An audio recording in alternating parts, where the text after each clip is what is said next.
Is my sexy voice too much of a distraction? Go to eatsempire.com/recipes to get straightforward instructions without all the provocative chatter.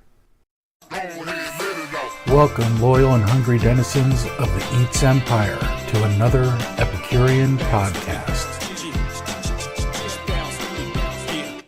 I love olives, and I love mushrooms.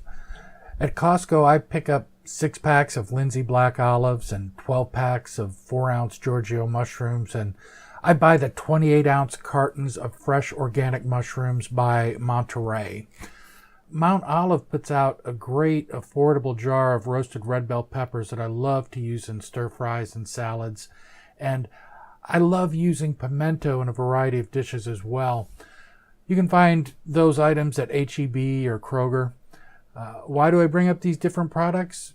Because they form the liquid foundation of my vegetable broth, and I use my vegetable broth to make my bone stock. You don't need the brines and liquids that come from the products I just named.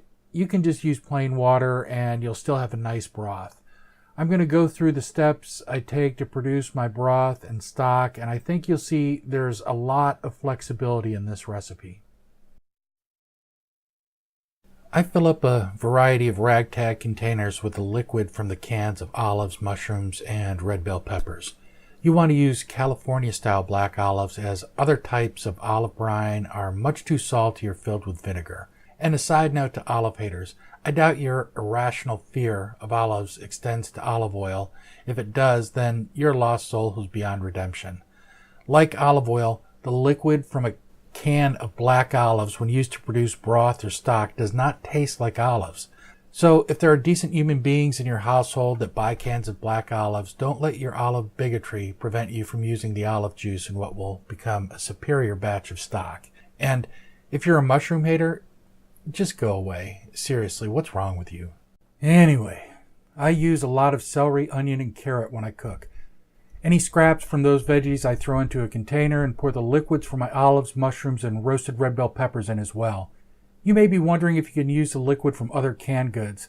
That's a personal choice that I'll leave up to you, but I've found from trial and error that besides being gross, canned corn and its liquid will dominate the flavor profile of your stock in an extremely detrimental way.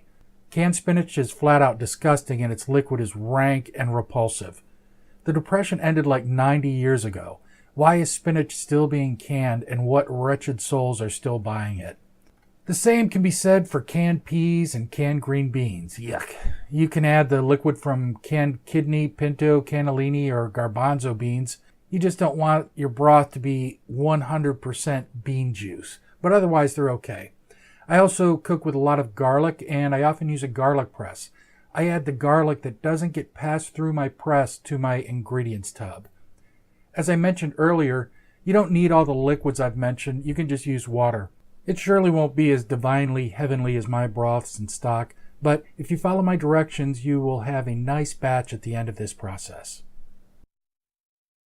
You also don't need to save veggie scraps in your freezer. You will need celery, onion, carrots, and garlic, but you can just go buy them fresh.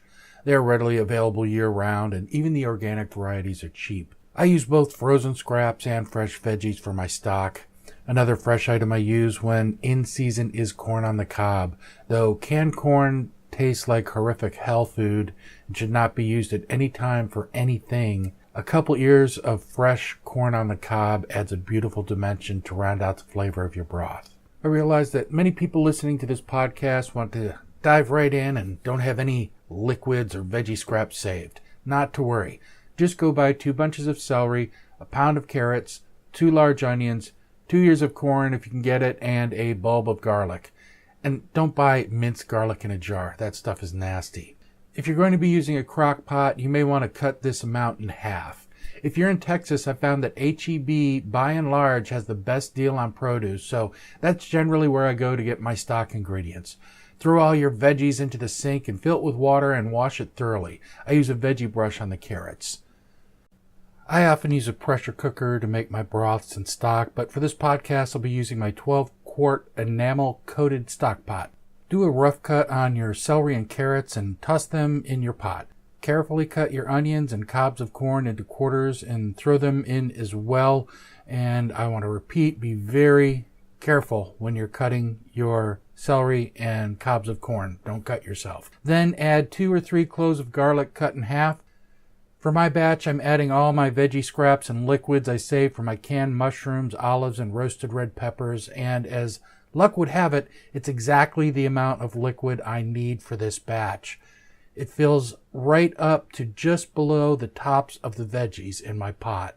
If it didn't, I would have made up the difference with water. If you are using just water, add however much water is needed to fill your pot up so the water level is just below the tops of your veggies. Now cover your pot and slowly bring your water up to a low simmer. You want a low simmer so very little liquid will steam out of the sides of your pot. If you notice liquid bubbling out or steam escaping, reduce your heat. Allow your veggies to simmer on low for about 2 hours. No need to stir. After 2 hours, turn off the heat and let your broth cool off a bit.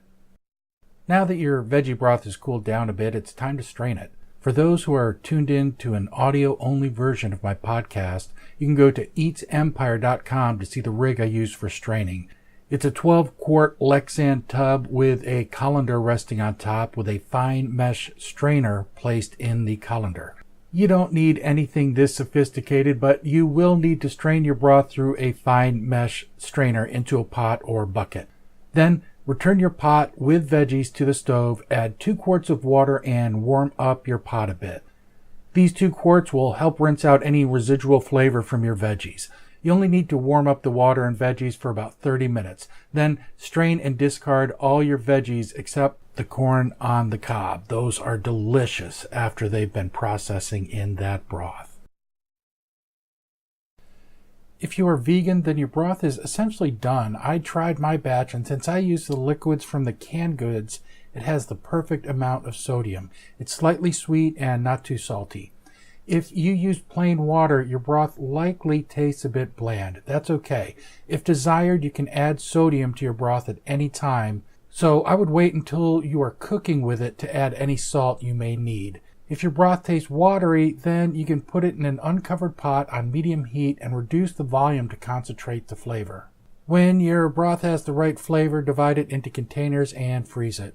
Or if you're a home canner, you can process 16-ounce jars. You can't use an open bath style canning method. You must use a pressure canner. That's the end of part 1. For those interested in using this veggie broth to make bone stock, check out Veggie Broth and Bone Stock Part 2 on Eats Empire.